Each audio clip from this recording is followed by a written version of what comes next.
Imaginez un instant. Nous sommes à la veille de Thanksgiving le 24 novembre 1971 et il pleut à verse à l'aéroport international de Portland dans l'Oregon aux États-Unis. La frénésie des départs en vacances bat son plein. Au milieu de cette foule pressée, un homme d'une quarantaine d'années, vêtu d'un costume sombre impeccable, d'une chemise blanche, repassée avec soin et d'une cravate noire, s'approche du comptoir de la Northwest Orient Airlines. Il achète en espèces sous le nom de Dan Cooper un billet aller simple pour un vol très court à destination de Seattle. Rien, absolument rien dans son attitude calme et polie ne laisse présager qu'il s'apprête à commettre le crime parfait et à devenir le plus grand fantôme de l'histoire de l'aviation américaine. Le vol 305 décolle avec à son bord 36 passagers et 6 membres d'équipage. Cooper s'installe au siège 18C à l'arrière de l'appareil. Il commande un bourbon soda, allume une cigarette. C'était encore autorisé à l'époque. Et il attend le moment propice. Lorsque l'hôtesse de l'air, Florence Schaffner, passe près de lui pour s'installer sur le strapontin arrière lors du décollage, il lui glisse un petit mot. Vous savez, un genre de petits mots en papier plié. Habituée à recevoir des mots de passagers dragueurs, Florence glisse le papier dans sa poche, sans vraiment le lire. Cooper, avec un flegme absolu, se penche vers elle et murmure derrière ses lunettes de soleil « Mademoiselle, vous feriez mieux de regarder ce mot. J'ai une bombe. » Le sang de Florence ne fait qu'un tour. Elle ouvre le papier où il est écrit en lettres majuscules impeccables « J'ai une bombe dans ma mallette, je m'en servirai si nécessaire. Je veux que vous vous asseyez à côté de moi. » Pour prouver ses dires, Cooper entrouvre sa mallette. À l'intérieur, Florence aperçoit 8 cylindres rouges reliés à des fils complexes et une grande batterie cylindrique. Il n'y a aucun doute, la menace est réelle et terrifiante. Les exigences de l'homme sont précises. Dictées d'un ton monocorde et sans la moindre agressivité, il veut 200 000 $ en coupure de 20 $, 4 parachutes, 2 principaux et 2 de secours, et un camion-citerne prêt à ravitailler l'avion lors de son atterrissage à Seattle. Pendant que l'avion tourne en rond au-dessus du détroit de Puget, essuyant des turbulences, Cooper reste d'un calme olympien. Il boit une autre gorgée de son bourbon, paye même son verre et insiste pour que l'hôtesse garde la monnaie. Les autres passagers, à qui le commandant de bord a simplement annoncé un problème technique mineur pour justifier le retard à l'atterrissage, ignorent totalement qu'ils sont les otages d'un pirate de l'air. Au sol, c'est l'effervescence. Le FBI et la police de Seattle rassemblent en urgence la rançon exigée. Les 10 000 billets de 20 $ proviennent des réserves de la Seattle First National Bank. Tous ont été préalablement photographiés sur microfilm par le FBI pour en conserver les numéros de série.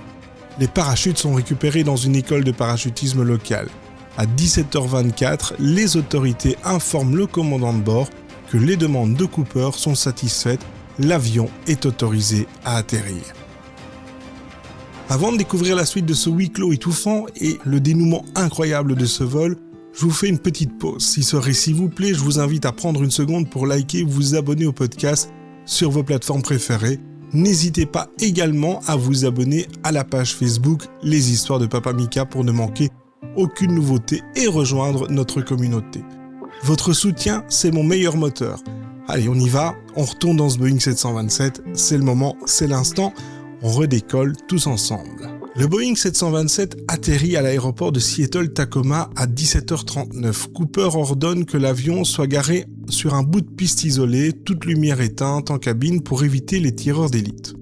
Un employé de la compagnie s'approche de l'avion avec le sac rempli de billets et les parachutes.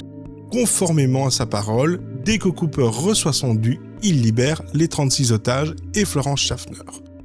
Ne reste à bord que 4 membres d'équipage, le commandant de bord, le copilote, l'ingénieur de vol et la chef de cabine, Tina McClough. Cooper leur détaille alors son nouveau plan de vol. Il exige de partir vers Mexico, mais il impose des conditions de vol extrêmement périlleuses et très spécifiques.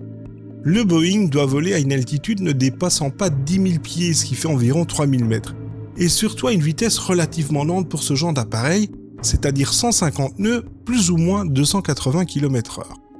Le train d'atterrissage doit lui rester sorti et les volets abaissés à 15 degrés. Et surtout, la cabine ne doit pas être pressurisée. Le commandant de bord l'informe qu'avec de tels paramètres, le carburant ne suffira pas pour atteindre le Mexique. Il convient alors d'une escale à Reno, dans le Nevada, et c'est vers 19h40 que le Boeing 727 redécolle dans la nuit noire, suivi très discrètement par 2 avions de chasse F-106 de l'US Air Force.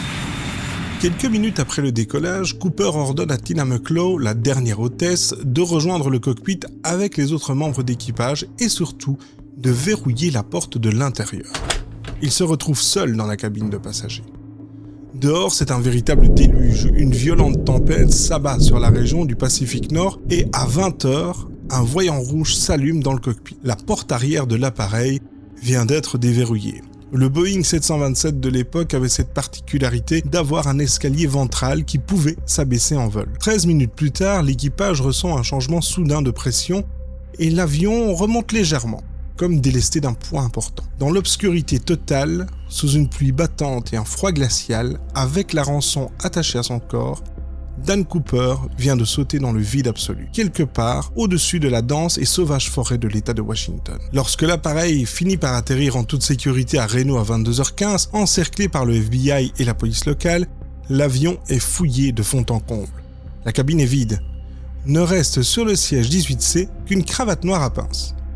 2 des 4 parachutes et l'odeur persistante de la fumée de cigarette. L'homme s'est volatilisé. C'est le début de NORJAC, Northwest Hijacking, l'une des enquêtes les plus longues et les plus exhaustives de l'histoire du FBI. Des battues gigantesques sont organisées dans les forêts autour de la rivière Lewis et du lac Merwin. Des hélicoptères, des chiens pisteurs, des troupes de l'armée ratissent la zone. Rien, pas un corps, pas un bout de parachute, pas un billet de banque. L'affaire a piétiné pendant des années, jusqu'à un dimanche de février 1980, un jeune garçon de 8 ans, Brian Ingram, campait avec sa famille sur les berges du fleuve Columbia, à un endroit appelé Tennabar. En creusant dans le sable pour faire un feu, il déterre 3 liasses de billets de $20 très abîmés par le temps. Le FBI vérifie les numéros de série, il s'agit de $5 800 provenant de la rançon de D.B. Cooper. Cette découverte relance la machine à rumeurs, mais soulève plus de questions qu'elle n'apporte de réponses. L'argent a-t-il été charrié par le fleuve ? Cooper a-t-il survécu au saut ?